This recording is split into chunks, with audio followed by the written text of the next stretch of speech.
Okay. Hello guys, welcome back to the channel. Today we're in beautiful Spain and we're going to do a little review on this Honda Scoopy. It has a kickstarter and an electrical starter. It has 75 cylinder on it, so it goes a little bit faster than it regular is scooters. stock though. Huh? It's not trimmed, it's stock. Oh, yeah. Honda Scoopy is stock 75. Yeah, and maybe in the next video we can have like a house tour or something if you want to see that. But now we're going to take it on the road and try to drive it a little bit. Yes, see Okay. what...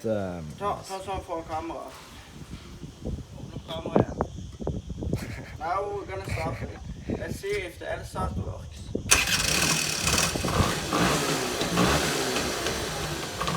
Okay, now we're going to drive it out. Okay, then I could camera. I like...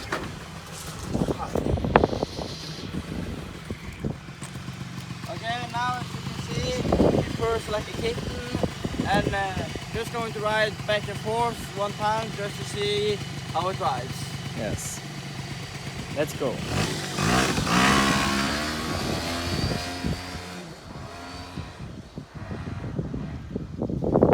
It's a pretty fast scooter. I have ridden down here in 60 kilometers per hour. Yes. Because it's a 75 cubics, not 50.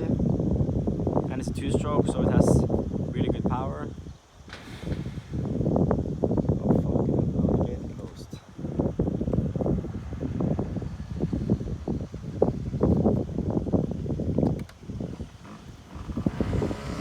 Okay.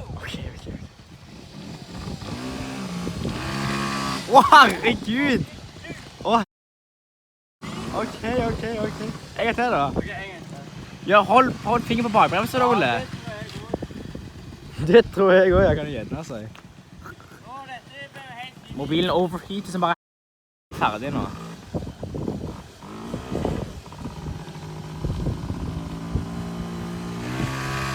Nei, vent. Ok, en siste. Ja. Det var fint det. Å, herregud, så varmt. It's 30 degrees outside. Å, herregud. Jeg holder på bremsen en gang. Ok, greit. Okay, sånn her. Okay guys, stay tuned for the next video, maybe house tour, maybe not, we will see. So Yes. stay tuned. Thank you for Subscribe, watching. and thank you for See you next weekend.